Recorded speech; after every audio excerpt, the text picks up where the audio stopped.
நீங்களாம் மாறி மாறி வந்தவன் போனவன்ட்டு ஆட்சியை கொடுத்துட்டு எங்களை தெருவில் விட்டீங்க. என்ன எங்களுக்கு தந்தீங்க? எனக்கு என்ன அவசியம் வந்தது? என் பிள்ளைகளுக்கு என்ன அவசியம் வந்தது? இந்த முச்சந்திலிருந்து கத்தனம்னு என்ன வந்தது? என்ன வந்தது? மதத்தை காப்பாற்ற போராடுகிற பெருமக்களே, மலையை காப்பாற்ற ஏன் நீங்கள் போராட மாட்டேங்கிறீர்கள்? உங்கள் பிள்ளைகளுக்கு என்ன வைத்து விட்டு போகிறீர்கள்? மதத்தையா? மதத்தையா? இஸ்லாத்தை ஏற்றிருக்கிற எண்ணரும் சொந்தங்கள், கிறிஸ்தவத்தை ஏற்றிருக்கிற எண்ணரும் சொந்தங்கள் என்ன சொல்கிறீர்கள்? எங்களுக்கு பாதுகாப்பு திமுக என்கிறீர்கள். அதே இந்து மதத்தை ஏற்றிருக்கிறவன் எங்களுக்கு பாதுகாப்பு RSS BJPங்கிறான். எங்கே கொண்டு போகிறீர்கள் என் நாட்டை? எங்கே கொண்டு போகிறீர்கள்? RSS BJP வரக்கூடாது என்கிறீர்கள். வளர்ப்பதை நீங்க தான். நீங்கள் வெளிப்படையாக அறிக்கை கொடுத்து திமுகவை ஆதரிக்கிறீர்கள். அவன் வெளிப்படையாக அறிக்கை கொடுத்து RSS BJP ஆதரிக்கிறான். எங்கே வளர்ப்பது யார்? நீங்கள் தான். இல்லை, மதம் கடந்து சாதி கடந்து மண்ணின் மக்களின் நலம் சார்ந்து வாக்களிப்பார்கள் என்ற நிலையை உருவாக்கினால் எப்படி BJP வரும்? எப்படி RSS வரும்? எப்படி? என்ன திமுக உங்களுக்கு பாதுகாத்தது? என்ன பாதுகாத்தது? 25-30 வருஷமா இஸ்லாமிய சிறைக்கதிகளை சிறைக்குள்ளே வைத்து பாதுகாக்குது. அதான் சிறைக்கதிகள் விடுதலை என்பது. செத்து போறார்களே, செத்து இந்த மண்ணில் இருந்து விடுதலை, அந்த விடுதலையா?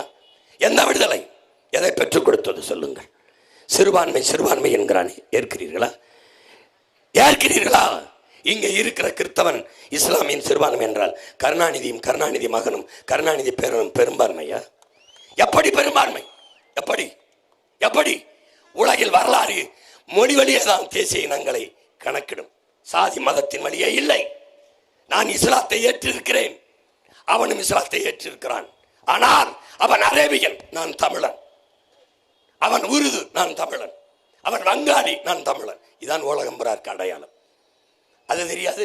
ஐரோப்பிய ஒன்றியம் முழுமைக்கும் கிறிஸ்தவன் தானே. ஏன் அத்தனை நாடு ஒரே மதமாக ஒரே நாடாக இருக்க முடியாது. ஏன்? மொழி வழியே தேசிய இனங்கள், நிலங்கள் அப்படிதான் பிரிக்கப்படுது. இந்தியா இத்தனை மாநிலங்கள், 29 மாநிலங்கள், 8 ஒன்றிய பிரதேசம். ஏன்? சாதிக்கு மாநிலம் காட்டு, மதத்துக்கு ஒரு மாநிலம் காட்டு. இல்லை, மொழி வழியே தான் தேசிய இனங்கள், நிலங்கள். மகாராஷ்டிரா மாநிலம், மராட்டிய மாநிலம் முழுமைக்கும் பெரும்பான்மை இந்து தானே. எதற்கு குஜராத் பிரிந்தது? அங்கே இருக்க வேண்டியதானே. நீ மராட்டியன், நான் குஜராத்தி, பிரிந்தான். அதானே, ஒரே மதம் தானே, ஒரே மார்க்கம் தானே. பாகிஸ்தான் ஏன் பங்களாதேஷ் பிறந்தது? நீ உருது, நான் வங்காளி, அதானே உலகம். இவன் வந்து சொல்றான்னு நீ சிறுபான்மையா? உன்னை அவன் பாதுகாக்கிறானா? என்ன ஒவ்வொரு கிறிஸ்தவர் இஸ்லாமியர் வீட்டுக்கும் 2 போலீஸ் போட்டு ப்ரொடெக்ஷன் கொடுக்க போறானா? என்ன பாதுகாப்பு? மதத்துக்கு என்ன பாதுகாப்பு? ஒட்டுமொத்த நாட்டு பாதுகாப்பு தாண்டா எல்லாருக்கும் பாதுகாப்பு. இதுல மதத்துக்கு ஒரு பாதுகாப்பு எங்க இருக்கும்? எங்க பிள்ளைகளுக்கு என்ன வச்சுட்டு போறியே? சாதிய மதத்தையா? மதத்தை வச்சுட்டு போறியா? மரத்தை வச்சுட்டு போக மாட்டேன், மலையை வச்சுட்டு போக மாட்டேன், காற்றை வச்சுட்டு போக மாட்டேன், நீரை வச்சுட்டு போக மாட்டேன், நிலத்தின் வளத்தை வச்சுட்டு போக மாட்டேன். என்ன வச்சுட்டு போவ? மதம் எனக்கு என்ன உதவும்? மண்புழு உதவும்.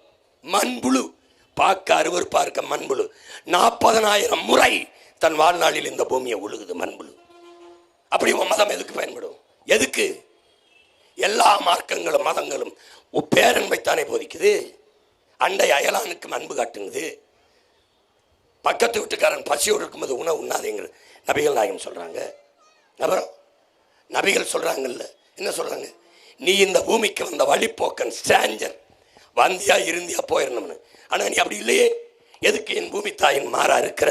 ஏன் இருக்கிற? நீ படைச்சதா? அல்லாஹ் படைச்சதானே, அல்லாஹ் கொடுத்ததானே. அதை வெட்டி ஏத்துறான் பார்த்துட்டு இருக்க. வெட்டி ஏத்துறா அயோக்கியனுக்கு ஓட்டு போடுற. எப்படி ஓட்டு போடுற? அந்த மலை மார்பில் இருந்தானே எனக்கு அறிவு வந்தது. என் தாயின் மார்ல வந்த பால் எனக்கு. ஆனால் பூமி தாயின் மலை மார்ல இருந்து வந்த பால் எனக்கு இல்லை, உனக்கு இல்லை, உலக உயிர்களுக்கு. இந்த மரத்துக்கு, இந்த செடிக்கு, அந்த பூச்சிக்கு, அந்த வண்டுக்கு, இந்த நாய்க்கு, நரும்புக்கு, பாம்புக்கு, யானைக்கு, சிங்கு, எல்லாத்துக்கும். அந்த மாறா இருக்கிற குளத்தை நீ விட்டின, ஏரியை நீ விட்டின, கம்மாயை நீ விட்டின, கிணற விட்டின, ஆறை நீயா உருவாக்குன. அது இயற்கையின் அரும்பெரும் கூட இல்லையா? ஆறை உருவாக்குனது அறிவு இல்லையா? ஆறு இல்லாம நீர் எது? நீர் இல்லாம சோறு எது? சோறு இல்லாம வயிறு எது? வயிறு இல்லாம உயிர் எது? உயிர் இல்லாம வாழ்க்கை எது? என்னைக்கு உணர்வேன்? என் பிள்ளைக்கு இந்த மலை, இந்த ஆறு, இந்த அருவி, இந்த காற்றை கொடுக்குற இந்த மூச்சு காற்றை தர மரத்தை வச்சுட்டு போகணும். எவனாவது சிந்திக்கிறானா? நீ மதத்தை கட்டி பிடிச்சிட்டு அழுதுகிட்டு இருக்க. மதத்தை வச்சு என்ன பண்ணுவ? என்ன பண்ணுவ? மதத்தை காப்பாற்ற போராடுகிற பெருமக்களை உங்களிடத்தில் உங்கள் மகன் சொல்கிறேன், மதம் அரசியலாகி அதிகாரத்திற்கு வருமானால் மனிதனையும் செத்து போகும். சாதி அரசியலாகி அதிகாரத்துக்கு வருமானால் சகோதரத்துவம் சமத்துவம் செத்து போகும். பணமே அரசியலாகும் என்றால் மாண்புமிக்க ஜனநாயகம் செத்து போகும். கேடுகட்ட பணநாயகம் பள்ளி எடுத்து சிரிக்கும். எத்தனை காலத்துக்கு எங்களை கத்த விடுவீர்கள்? ஊழல் லஞ்சம் பெறுபவனின் மீது இறைவனின் சாபம் உண்டாவதாக என்கிறார்கள் நபிகள் நாயகம் ஸல்லல்லாஹு அலைஹி வஸல்லம். ஊழல் லஞ்சம் பெறுகிறவன் தான் திமுக அதிமுகவில் இருக்கிறான். அவனுக்கு ஓட்டு செலுத்தி அவனுக்கு கூட நிற்பது உங்கள் மீது இறைவனின் சாபம் உண்டாகாதா? உண்டாகாதா? திமுக நல்ல ஆட்சியை கொடுத்துருக்கா? உங்கள் மனச்சான்று சொல்லுங்க. 2 வயசு குழந்தையை கற்பழிச்சு கொள்றான். பல்கலைக்கழக வளாகத்தில் பிள்ளைக்கு பாதுகாப்பு இல்லை. குடிக்க வச்சு 25-30 லட்சம் பெண்கள் தாலி எடுத்திருக்கான். ஹராம், பாவச் செயல், சாத்தானின் செயல் என்று எந்த குர்ஆன் பைபிள் சொல்லுதோ அதையெல்லாம் இந்த ஆட்சியாளர்கள் செய்கிறார்கள். இதே திமுக, இதே அதிமுக மலையை வெட்டுவது குற்றம் செய்யுது, மணல் அள்ளி விற்பது குற்றம் செய்யுது, சாராயம் காட்சி விற்பது குற்றம், குடிக்க வச்சு மக்களை கொள்வது குற்றம், ஹராம் செய்யுது செய்யுது செய்யுது. ஊழல் லஞ்சம் பெறுவது குற்றம் செய்யுது செய்யுது. அடக்குமுறை ஒடுக்குமுறை தன் நாட்டு மக்கள் செய்யுது. வளத்தை கொள்ளையடிப்பது தவறு செய்யுது. இறைவன் கொடுத்த பூமி என்றால் பூமியில் ஈரக்கொலையை நீத்தேன் ஹைட்ரோ கார்பன் ஏன் செய்கிறாய்? ஏன் செய்கிறாய்? இதையெல்லாம் சகித்துக் கொள்கிறீர்கள். எப்படி? கணக்கில்லாத கொள்ளை, கற்பழிப்பு, வன்புணர்வு, படுகொலை, வளக்கொள்ளை, வேலையின்மை, பசி பட்டினி எல்லாத்தையும் செய்யுது இந்த அரசு. அதுவே செய்யுது. சாத்தானின் ஆட்சி நடக்குது, பிசாசின் ஆட்சி. அந்த ஆட்சிக்கு திரும்ப திரும்ப வாக்கை செலுத்தி நிறுவது. இதுதானா அநீதியை கண்டு அச்சம் கொள்ளாமல் துணிந்து எதிர்த்து நின்று போராடுகிறவன் எவனோ அவனே உண்மையான ஜிகாத் என்று நபிகள் சொன்னது. இதுதானா? இந்த கூட்டத்திலே ஒரே ஒரு தலைவன் காயிதே மில்லத், இந்த கூட்டத்திலே ஒரே ஒரு புரட்சியாளன் உண்மையான ஜிகாத். அவன் வழியில் தானே இந்த பிள்ளைகள் கத்தி கத்தி கத்தி கத்தி முச்சந்திலே நிற்கிறோம். என்ன செய்வீர்கள்? நபிகள் கூட பேரருள் பெற்று ஹீரா மலையிலே பேரருள் பெற்று வருகிற போது கதீஜா அம்மையார்ட்ட வந்து சொல்கிறார்கள், பல நாட்கள் நோன்பு இருந்து வேண்டி பேரருளை பெற்று திரும்புகிற போது கதீஜா அம்மையாரிடம் சொல்கிறார்கள், இறையருளை பெற்றேன் என்று. அந்த தவம் நோன்பு இருந்தவர்கள் வேண்டிக் கொண்டிருக்கும் போது ஓதுவீராக ஓதுவாயாக என்று ஒரு குரல் கேட்கிறது. எதை ஓத என்று, எதை ஓதுவது என்று கேட்கும்போது உன் இறையின் பெயரை சொல்லிடு. அன்னிருந்து அப்பதான் ஓத தொடங்குகிறார் அல்லாஹ் என்று இறை பெயரை சொல்லி அன்று அதை வந்து இந்த பேரருளை பெற்ற அதை வந்து தன்னுடைய மனைவி தன்னுடைய துணைவி கதீஜா அம்மையாரிடம் சொல்லுகிறார்கள். கதீஜா அம்மையார், நான் உங்களை முழுமையாக நம்புகிறேன். நீங்கள் இறையருள் பெற்ற இறை தூதர் என்பதை முழுமையாக நம்புகிறேன். எல்லா காலங்களிலும் உங்களுக்கு துணை நிற்பேன் என்று கதீஜா அம்மையார் நபிகளிடத்திலே சொல்கிறார்கள். திருப்பி அங்கிருந்து நபிகள் சென்று தன்னுடைய நண்பர் வராகா அவர்களை சந்திக்கிறார். அவரிடத்திலே சொல்லுகிறார். அவருக்கு கண் பார்வை மங்கியதனையும் அவரிடத்திலே ஒரு பேரடி அவர் கண்களிலே தெரிகிறது. கண்ணீர் கசிந்து வருகிறது. அவர் சொல்லுகிறார், நான் உண்மையை உறுதியாக நம்புகிறேன். நீ இறையருள் பெற்ற தூதர், இறைவனுடைய தூதர் என்பதை நான் நம்புகிறேன் என்று நம்புகிறார். வராக நம்புகிறார், கதீஜா அம்மையார் நம்புகிறார். 10 ஆண்டுகளாக உங்கள் பிள்ளைகள் கத்தி சாகிறோம். உங்கள் பிள்ளைகள் நல்ல ஆட்சியை தருவோம். இந்த நாட்டை சிறந்த நாடாக மாற்றி காட்டுவோம். கல்வியை எல்லோருக்கும் தரமாக சரியாக சமமாக, மருத்துவத்தை எல்லோருக்கும் சரியாக சமமாக தரமாக, தூய குடிநீரை தருவோம். தடையற்ற மின்சாரம் தருவோம். பயணிக்க நல்ல பாதை, தரமான போக்குவரத்து, பசி பஞ்சமில்லாத வறுமை ஏழ்மை இல்லாத நாடாக மாற்றி படிப்போம். படித்தவர் படிக்காதவர் அனைவருக்கும் அரசு வேலை தருவோம். இனி படிக்காதவரே இல்லை என்ற நிலையை உருவாக்குவோம். ஒரு நாட்டை சிறந்த நாடாக மாற்றி படைப்போம் என்று 10 ஆண்டுகளாக கத்தி சாகிறோம். நபிகளுக்காவது கதீஜா அம்மையாரும் வராகவும் நம்புவதற்கு இருந்தார்கள். இத்தனை ஒரு கூட்டத்தில் ஒருத்தர் கூட நம்பவில்லை என்றால் என்ன சொல்லி உங்களை புரிய வைப்பது? என்ன சொல்லி புரிய வைப்பது? மாற வேண்டும். நீங்கள் தான் நல்வழிப்படுத்த வேண்டும். தினமும் தொழுகிறீர்கள் இறையச்சத்தோடு, தினமும் ஜெபிக்கிறீர்கள், கர்த்தருக்கு முன்பு மண்டியிட்டு ஜெபிக்கிறீர்கள். என்ன சொல்லி வேண்டுவீர்கள்? என்ன சொல்ல வேண்டீர்கள்? இந்த அவர்கள் கேட்பது போல ஸ்டாலின் ஆட்சி தொடரட்டும், இதை கேட்டா வேண்டுவீர்கள்? இதை கேட்டா தொழுவீர்கள்? இதை கேட்டா குடிக்கிறவர்கள் எண்ணிக்கை குறைவாக இருக்கு கூடட்டும் என்றா? இதை கேட்டா இந்த நாட்டில் நடக்கிற ஆட்சியை உங்களால் சகித்துக் கொள்ள முடிகிறதா? சகித்துக் கொள்ள முடிகிறதா? என் அன்பு சொந்தங்களே, என் அருமை உடன் பிறந்தார்களே, இதை மாற்ற வேண்டும் என்ன இல்லையா?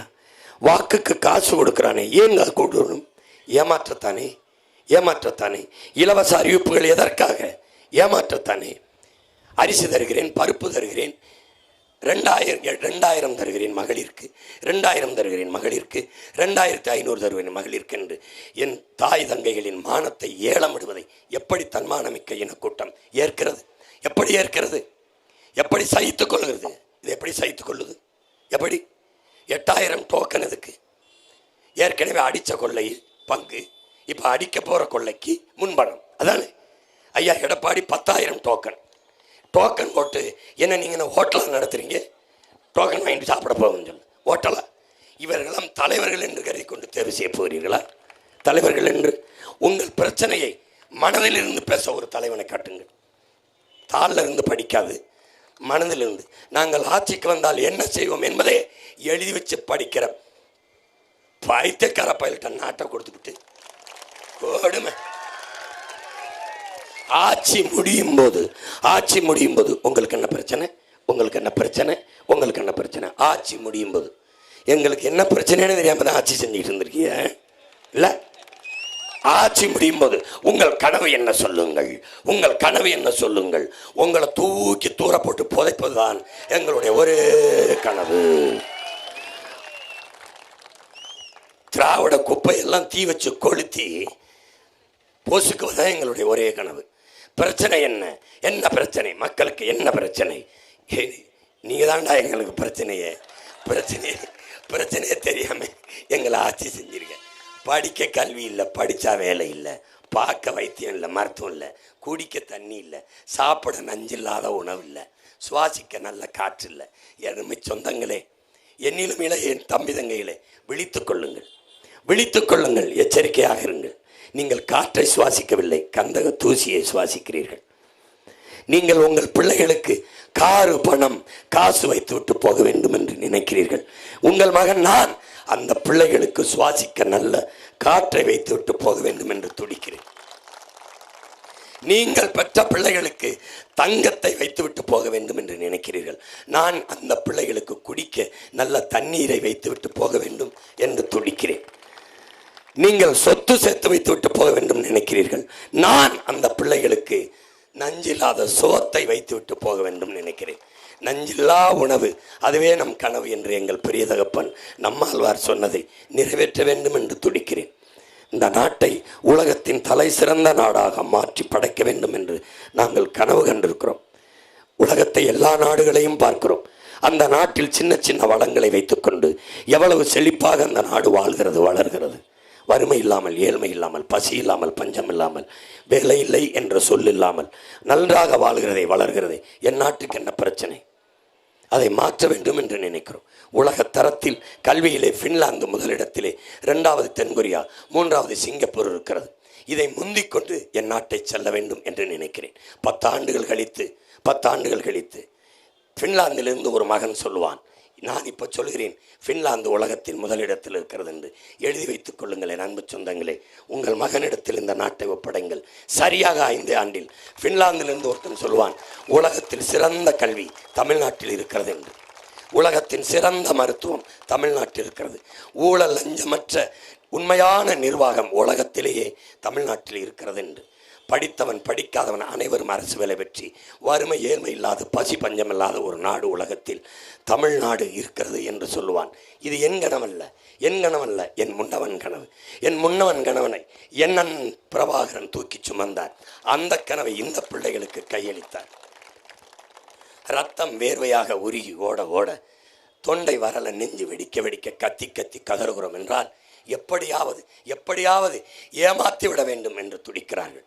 நாங்கள் அதை தருகிறோம், இதை தருகிறோம், மிக்சி தருகிறோம், சிலிண்டர் தருகிறோம், 6 சிலிண்டர் தருகிறோம், 3 சிலிண்டர் தருகிறோம். இலவசங்களை கொடுத்து என் இன சொந்தங்களை ஏமாற்றிவிட வேண்டும் என்று நினைக்கிறார்கள். உங்கள் பிள்ளைகள் நாங்கள் இந்த நிலையிலிருந்து மாற்றிவிட வேண்டும், எல்லாவற்றையும் மாற்றிவிட வேண்டும் என்று நினைக்கிறார்கள். வாக்குக்கு பணம் நாங்கள் தரமாட்டோம். ஏன்? உங்கள் வாக்கை பற்றி எங்களுக்கு கவலை இல்லை. எங்களுக்கு கவலை உங்கள் வாழ்க்கையை பற்றித்தான்.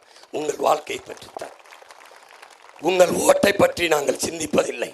உங்கள் ஓட்டை பற்றி, உங்கள் ஓட்டை எப்படி வாங்குவது என்று சிந்திப்பதில்லை. எங்கள் சிந்தனை முழுக்க இந்த நாட்டை பற்றித்தான். இந்த நாட்டை எப்படி சிறந்த நாடாக மாற்றி அமைப்பது என்பதை பற்றித்தான். எனவே என் அன்பு சொந்தங்களே, நீங்கள் புரிந்து கொள்ளுங்கள். இவர்கள் எல்லோரும் நம்மை ஆள வேண்டும் என்று துடிக்கிறார்கள். உங்கள் பிள்ளைகள் நாங்கள் தான் மற்ற இனங்களைப் போல உரிமை பெற்று பெருமையோடு எங்கள் இன மக்கள் வாழ வேண்டும் என்று துடிக்கிறோம். இரண்டுக்கும் இருக்கிற வேறுபாடை நீங்கள் புரிந்து கொள்ள வேண்டும். ஊழல் லஞ்சம் அந்த பக்கம், உண்மை நேர்மையாக உங்கள் பிள்ளைகள் இந்த பக்கம்.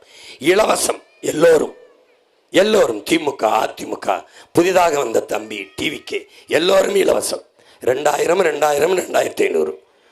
ஐயா எடப்பாடி 3 சிலிண்டர், டிவிக்கு 6 சிலிண்டர். அது அன்னபூர்ணி சூப்பர் 6 என்று 6 சிலிண்டர். நாங்கள் 6 ஒன்லி 6 கிரிக்கெட்டில் மட்டும் தான், வேறு எதுலேயும் 6 கிடையாது. நாங்கள் எந்த இதையும் இலவசம் தரமாட்டேன். உன் மகன் காசு இல்லாமல் கட்டணம் இல்லாமல் எதையும் தரமாட்டேன். ஆனால் தரமாக தருவேன், தடையின்றி தருவேன். எதை கட்டணம் இல்லாமல் தருவேன்? கல்வியை தருவேன். சரியான சமமான தரமான கல்வியை உனக்கு தருவேன் கட்டணம் இல்லாமல். பிறகு மருத்துவத்தை தருவேன், சிறந்த மருத்துவம் தருவேன். நாகப்பட்டினத்தில் ஓரத்தில் ஓலக்குடிசையில் இருக்க ஏழை அப்பத்தாவுக்கும் பிரதமருக்கு என்ன மருத்துவம் கிடைக்குமோ அந்த மருத்துவத்தை தருவேன். நாட்டின் முதலமைச்சருக்கு என்ன மருத்துவம் கிடைக்கும் தருவேன். ₹1 கட்டணம் இல்லாமல் தருவேன். பிறகு தூய குடிநீரை தருவேன். நீர் உலக உயிர்களின் உயிர்ப்பால், அது விற்பனைக்கு கிடையாது. தடை செய்வேன். அதை தடை செய்து எல்லா என் சொந்தங்களுக்கும் தூய குடிநீரை நான் விநியோகம் செய்வேன். மற்ற எதையும் கட்டணம் இல்லாமல் தரமாட்டேன். ஓசி பஸ் ஓட்டவே மாட்டேன். ஏசி பஸ் ஓட்டுவேன். காசு கொடுத்து பயணம் செய்யுங்கள். தரமான போக்குவரத்து தருகிறேன். தடையின்றி மின்சாரம் தருகிறேன். 10 ஆண்டு பசுமை திட்டம், பல கோடி பனை திட்டம் கொண்டு வந்து இந்த நாட்டை பச்சை போர்வையால் போத்துகிறேன். புவி வெப்பமாகிறது, பருவநிலை மாறுகிறது என்ற நிலையை மாற்றுகிறேன். ஒரு மனிதனுக்கு 422 மரம் வேணும். இப்போது நம்ம எத்தனை பேர் இருக்கிறோம்? எத்தனை மரங்கள் இருக்கிறது? நிலமெங்கும் பச்சை போர்வையால் போர்த்தி தூய காற்று கிடைக்க செய்வேன். தூய குடிநீர் கிடைக்க செய்வேன். நஞ்சில்லாத உணவு என் மக்களுக்கு கிடைக்க செய்வேன். எப்படி? நானே விவசாயம் செய்வேன். கவர்மெண்ட் வேலையாக வேளாண்மை செய்வதை மாற்றுவேன். ஆடு மாடு வளர்த்தல், நாட்டுக்கோழி வளர்த்தல், பட்டுப்பூச்சி வளர்த்தல், தேனீக்கள் வளர்த்தல், கரும்பு சார்ந்த தொழிற்சாலை, வாழை சார்ந்த தொழிற்சாலை, பனை தென்னை சார்ந்த தொழிற்சாலையிலே தொடங்கி மக்களின் வாழ்விடத்திலே அரசு பணியை கொடுப்பேன். டாஸ்மார்க்கை வந்தவுடன் மூடுவேன். டாஸ்மார்க்கில் 50,000 கோடி வருவாய். அந்த வருவாய் எனக்கு அவசியமில்லை. என் மக்களை குடிக்க வைத்து வருகிற காசு, என் ஆத்தா அக்கா தங்கச்சி தாலி அறுத்து வருகிற காசு எனக்கு தேவையில்லை. டாஸ்மார்க்கை மூடுவேன். அதில் இழக்கிற பணத்தை, பாலில் 3 லட்சம் கோடி சந்தை இருக்குது. மாடு வளர்த்து பாலை விற்று நான் என்னுடைய பொருளாதாரத்தை இதைவிட பன்மடங்கு பெருக்கி இந்த நாட்டை வறுமையில்லாத நாடாக மாற்றுவேன். இந்த மது, சீமச்சாராயம், டாஸ்மார்க்கை மூடிவிட்டு பனம்பால், தென்னம்பால், ஈச்சம்பால் என்று என் மரபு சார்ந்த இயற்கை பாலை திறந்து விடுவேன். டாஸ்மார்க்கை உறுதியாக மூடுவேன். இந்த டாஸ்மார்க்கை மூடுவேன் என்று இந்த மீதி கட்சியில் ஏதாவது ஒன்று சொல்லுதா என்று பாருங்கள். இலவச அறிவிப்பு இல்லாமல் வாக்கு கேட்குதா என்று பாருங்கள். நான் தான் வாக்குக்கு காசு தரமாட்டேன். போட்டா போடு, போடலைன்னா போ, தரமாட்டேன். உன்னை ஏமாத்துகிறவன் தான் ஓட்டுக்கு காசு கொடுப்பான். நோட்டுக்கு ஓட்டு, நாட்டுக்கு வேட்டு, பணத்துக்கு வாக்கு, உன் இனத்துக்கு தூக்கு. இதை கவனத்தில் வைத்துக்கொண்டு என் அன்பு சொந்தங்களே, என்னரும் பெற்றோர்களே, நாங்கள் முன்வைக்கிற கருத்தை பாருங்கள். உங்களுக்கு கொடுக்க காசு இல்லை, காசு தரமாட்டோம். சிறந்த கருத்தை முன்வைக்கிறோம். கோடிகள் இல்லை, உயர்ந்த கொள்கை இருக்கிறது, ஒரு கனவு இருக்கிறது. அந்த கனவை உங்கள் முன்னால் கருத்தியலால் கடத்துகிறோம். பாருங்கள், யார் சொல்வது நன்றாக இருக்கிறது என்று கவனியுங்கள். யார் கையில் நாடும் மக்களும் இருந்தால் பாதுகாப்பாக வாழ்வார்கள் என்று சிந்தியுங்கள். வாக்கு செலுத்த போகிற போது உங்கள் பிள்ளைகள், பேரன் பேத்திகள் முகத்தை பார்த்து விட்டு செல்லுங்கள். அங்கே போய் பாருங்கள், எந்த சின்னத்திற்கு வாக்கு செலுத்தினால் உங்கள் பிள்ளைகள், அவர்கள் எதிர்காலம் நன்றாக இருக்கும் என்று பாருங்கள். ஆழ்ந்து அறிந்து தெளிந்து வாக்கு செலுத்துங்கள். செலுத்தி விட்டீர்கள். திமுக அதன் கூட்டணி கட்சிகளுக்கு செலுத்தினீர்கள், வென்றார்கள். நீங்கள் தோற்றீர்கள். இதற்கு முன்னால் நாகப்பட்டினத்தில் இருந்த சட்டமன்ற உறுப்பினர்கள் சாதித்த ஒன்று குடிக்க நீர் இருக்கிறது அவங்களுக்கு, அதை கொடுக்க வேண்டும் என்ற எண்ணம் இருக்கு அவர்களுக்கு. இல்லை, எந்த 5 ஆண்டுகளில் எவ்வளவு வேலை செய்திருக்கலாம்? ஒன்றுமே செய்யவில்லை. மறுபடியும் எதற்காக அவர்களுக்கு வாக்கு? எதற்காக? எதற்காக? எதற்காக? திமுக வென்றால் அது கூட்டணி வென்றால் ஒரு செய்தி, அதிமுக வென்றால் அது ஒரு செய்தி. ஆனால் நாம் தமிழர் பிள்ளைகள் இந்த தொகுதியில் போட்டியிடுகிற ஃபாத்திமா ஃபர்கானா வென்றால் சரித்திரத்தில் சாதனை, வரலாற்றில் மாபெரும் மாற்றம், புரட்சி. வாக்குக்கு காசு கொடுக்காமல், வெற்று வாக்குறுதியை கொடுக்காமல், 1000 2000 தராமல், இலவசங்களை அறிவிக்காமல் நல்ல கருத்தை முன்னிறுத்தி அந்த பிள்ளைகள் நின்றார்கள். எந்த பின்புலமும் இல்லை, எந்த பின்புலமும் இல்லை. நாங்கள் மந்திரி மக்களோ பாராளுமன்ற உறுப்பினர் சட்டமன்ற உறுப்பினர் வாரிசுகளோ அல்ல, சாதாரண எளிய மக்களின் பிள்ளைகள். இங்கே நிற்கிற ஃபாத்திமா ஃபர்கானா என்னுடைய தாய் மாமன் தமிழ் முழக்கம் சாகுல் ஹமீத் அவர்களுடைய மகள். என் மாமன் செல்வந்தனாக வாழ்ந்தவன், ஒரு தொழில் அதிபராக வாழ்ந்தவன். என்னை தன் அன்பு மருமகனாக ஏற்று நபிகள் மொழி, அதற்கு பிறகு என் மருமகன் சொல்வதுதான் எல்லாம் என்று என் பேச்சுக்கு அப்படியே கட்டுப்பட்டு அவ்வளவு உண்மையும் நேர்மையுமாக இந்த தமிழ் மக்களின் வாழ்வுக்கு முன்னேற்றத்துக்கு உழைத்த ஒரு மகத்தான மகன் என்னுடைய தாய் மாமன். தமிழ் முழக்கம் என்ற ஒரு இதழ் நடத்தி தமிழ் முழக்கம் சாகுல் ஹமீத் என்றே அவருக்கு பெயராகி போனது. ஓராண்டுக்கு மேலே பொடா சட்டத்திலே இந்த மக்களுக்காக போராடி ஈழ விடுதலையை ஆதரித்தார். ஐயா நெடுமாறன் அவர்களை வைத்து கூட்டம் போட்டார் என்பதற்காக ஓராண்டுகள் சிறைப்படுத்தப்பட்டு செய்த தொழிலில் கவனம் செலுத்த முடியாமல் பேரிழப்பை சந்தித்தவன் என்னுடைய தாய்மாமன் தமிழ் முழக்கம் சாகுல் ஹமீத் அவர்கள். ஒரு பெருந்துயரம், கொரோனா நோய் தொற்றில் இருந்து எங்களை விட்டு எங்கள் மாமனை நாங்கள் பிரிந்து செல்ல வேண்டிய துயரத்துக்கு ஆளாகி விட்டது, இழந்து விட்டோம். அப்படிப்பட்ட ஒரு அரும்பணி ஆற்றிய பெருமகன் என்னுடைய தாய்மாமன் தமிழ் முழக்கம் சாகுல் ஹமீது. தன்னலமற்று இந்த மண்ணுக்கு மக்களுக்குமாக உண்மையும் நேர்மையுமாக உழைத்த இன்னும் ஒரு பழனி பாபா தான் என்னுடைய தாய்மாமன் தமிழ் முழக்கம் சாகுல் ஹமீது அவர்கள். அவருடைய அன்பு மகள் இந்த மண்ணுக்கு மக்களுக்குமாக இறையச்சத்தோடு ஏக இறைவன் அல்லாஹ்விடம் எல்லா பொறுப்பையும் ஒப்படைத்துவிட்டு களத்திலே நிற்கிற ஒரு மகள்தான் ஃபாத்திமா ஃபர்கானா அவர்கள். நாங்கள் என் அன்பு சொந்தங்களிடத்தில் வேண்டுவோம், மதம் வேண்டுமானால் எங்களுக்கு போடாதீர்கள், மனிதம் வேண்டுமானால் எங்களுக்கு போடுங்கள், சாதி வேண்டுமானால் எங்களுக்கு போடாதீர்கள். அந்த ஓட்டு எங்களுக்கு தீட்டாகும். நாங்கள் வச்சிருக்கிற சத்தியம் செத்து போகும். எல்லாம் கடந்து நல்ல அரசியல், நல்ல ஆட்சி வேண்டுமென்றால் எங்களுக்கு உங்கள் வாக்கை தாருங்கள், எங்களுக்கு உங்கள் வாக்கை தாருங்கள்.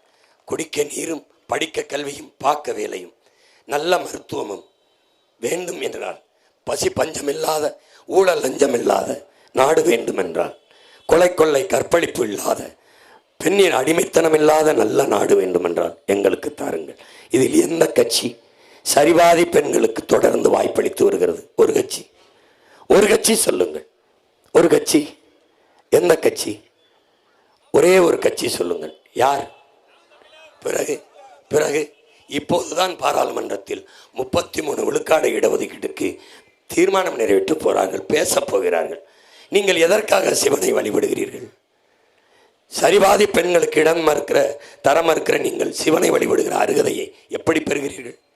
எதற்காக வழிபடுகிறீர்கள்? எதற்காக? அன்று சிவன் கொடுத்தான், இன்று அவன் மகன் சீமான் கொடுக்கிறான் இந்த மண்ணில். வேற எவன் கொடுத்தான்? பெண்கள் எல்லாம் எனக்கு ஓட்டு போட்டு விடுவார்கள் என்று கொடுக்கிறோமா? இல்லை, எங்கள் பிறவி கடமை செய்கிறோம். அதை செய்கிறோம். அறிவு சமூகம் அறிந்து தெளிந்து இந்த தேர்தலை அணுக வேண்டும்.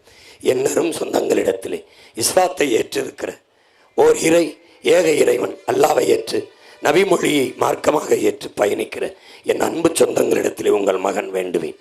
நீங்கள் எங்களுக்கு வாக்கு தாருங்கள் என்று நான் கேட்கவில்லை. ஆனால் தினமும் அல்லாவிடம் இறையச்சத்தோடு தொழுகிறீர்கள், துவா செய்கிறீர்கள். என்ன சொல்லி துவா செய்கிறீர்கள்?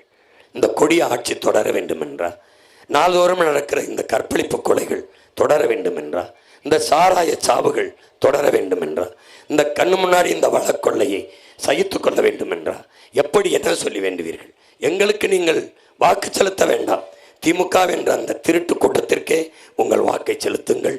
அவர்களே அந்த கூட்ட கட்சிக்கு நீங்கள் வாக்கை செலுத்துங்கள். ஆனால் பாவம் இந்த பிள்ளைகள். அல்லாவிடம் துவா செய்யும் போது ஒரு நிமிடம் பாவம். இந்த பிள்ளைகள் 10 ஆண்டுகளாக கத்தி கத்தி சாகிறார்கள். பார்க்க பாவமாக இருக்கிறது.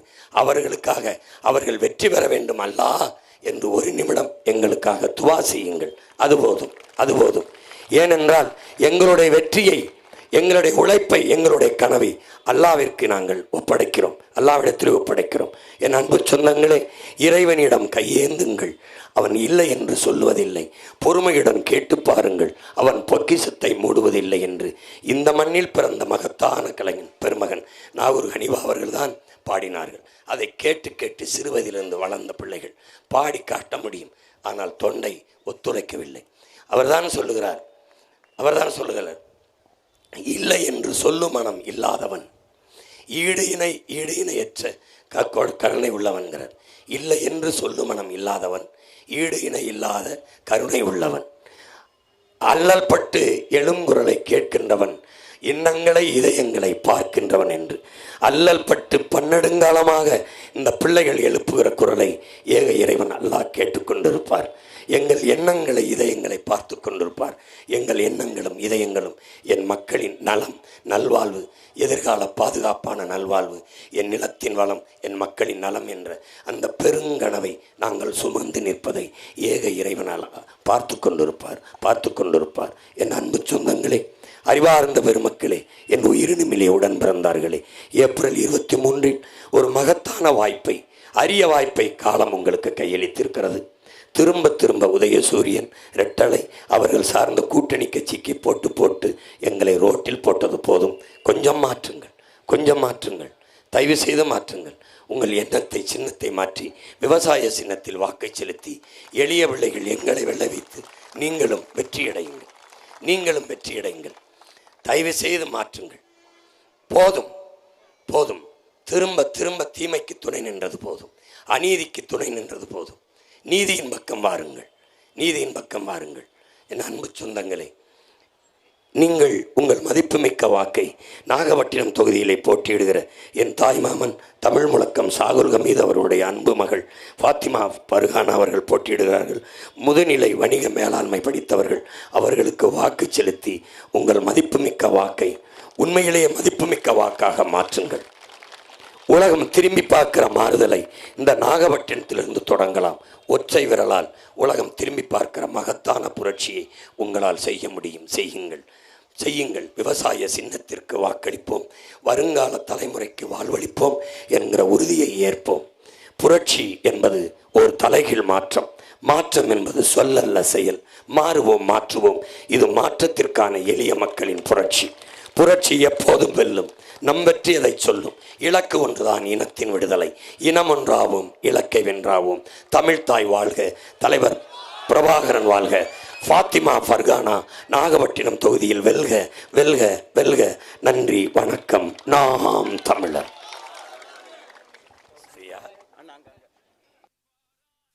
விவசாயி வெல்ல போறான், அடங்கான